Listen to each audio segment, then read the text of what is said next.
A wedding gift. For years, Jacques Baudelaire had vowed he'd never get married. But one summer by the seaside, something changed. One morning, as he relaxed on the sand, watching people emerge from the water, a pair of dainty feet caught his eye. He looked up and was immediately charmed by the girl they belonged to, even though all he could see were her ankles and her head peeking out from her carefully closed bathrobe. Jacques had a reputation as a bit of a playboy, but it was the simple elegance of her form that first captivated him. Then, as he got to know her, he was won over by the sweetness of her mind, as fresh and lovely as her face. Her name was Berthe Lannes, and soon Jacques was introduced to her family. They liked him, but it was Jacques who was completely smitten. Whenever he saw Berthe on the beach, he felt a tingle run through him. When he was close to her, he was struck silent, his heart pounding, ears buzzing, and mind in a daze. He didn't know if it was love, but he knew one thing: he wanted to marry her. Berthe's parents hesitated, knowing Jacques had a wild past. Rumor had it he had an old flame, one of those complicated relationships that never seem to fully end. Jacques had also been known to have brief affairs with many women. But determined to marry Berthe, he cut all ties with his former lover.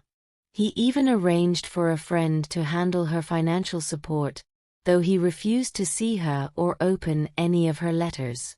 Each week, he would recognize her handwriting and tear the envelope up without reading a word, knowing it was filled with reproaches and complaints.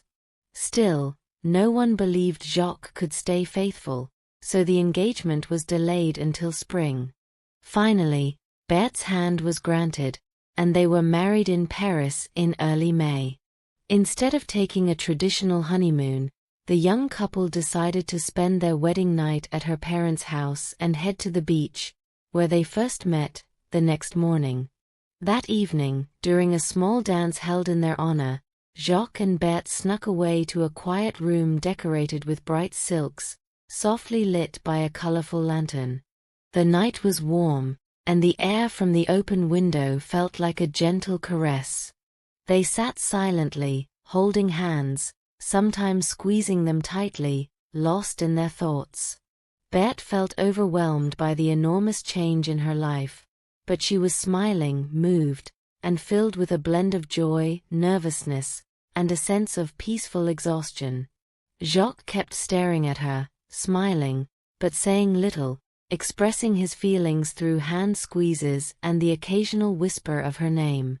Each time he said Berthe, she would look at him with tenderness, but her eyes would quickly fall again. Suddenly, a servant entered, bringing a letter from a messenger. Jacques took the envelope with trembling hands, gripped by an inexplicable fear. He stared at it for a long time, not recognizing the handwriting and afraid to open it. The words "very urgent," underlined on the envelope, filled him with dread. Apologizing to Berthe, he opened the letter and read it. His face turned pale, and he read it again, slowly spelling out each word. His expression was distraught as he stammered, "My dear, it's from my best friend. He's had a terrible misfortune and needs me immediately. It's a matter of life or death. Will you excuse me for just half an hour? I'll be right back." Trembling and confused, Berthe replied, "Go, my dear," too newly his wife to question him.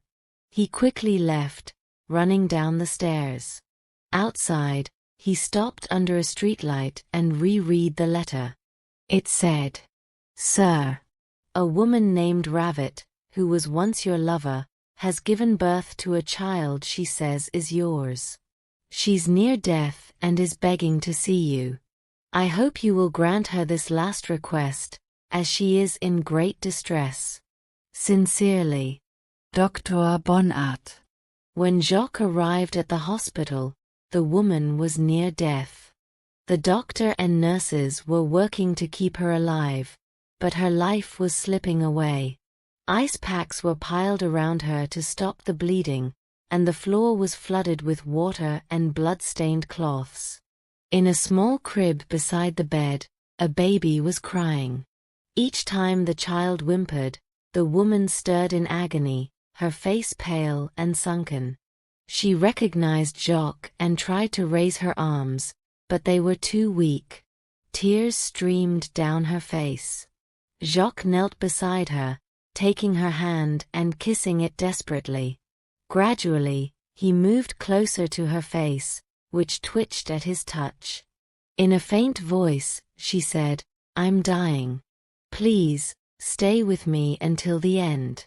Don't leave me now, in my last moments." Jacques, weeping, promised, "I won't leave you." After a few moments of silence, she continued, "The baby is yours. I swear it. I've never loved another man. Promise me you'll take care of him." Overcome with guilt and sorrow, Jacques swore, "I'll raise him and love him. He will stay with me always." The woman, struggling for breath, asked him to bring the baby to her. Jacques placed the child between them on the bed, and the baby stopped crying. The woman whispered, "Don't move," and they stayed like that, holding hands, one hand warm with life, the other cold with death. As time passed, Jacques glanced at the clock. Midnight, 1 o'clock too. The doctor returned, and the nurses, exhausted, dozed in chairs. The baby slept, and the woman seemed to rest. But as the first light of dawn filtered through the curtains, she suddenly convulsed, throwing her arms out and nearly knocking the baby from the bed. She let out a final gasp and lay still. The nurses rushed to her, but it was over. Jacques stared at her lifeless body for a moment, then glanced at the clock. It was 4 o'clock. He grabbed the baby and fled the hospital, still in his evening clothes. Back at the house, Berthe had been waiting patiently. When Jacques didn't return, she tried to stay calm, but anxiety crept in. She rejoined the guests, hiding her worry, but when her mother asked where Jacques was, she admitted he had received an urgent letter. As the hours passed, she became more distraught. Her father went to the police station, but there was no news. By midnight, Berthe was sobbing in bed, her mother and aunts sitting around her, sharing her worry. At 5 in the morning, they heard the front door open. A soft cry, like a kitten's mew, echoed through the house. Berthe, wrapped in her robe, rushed to the hall.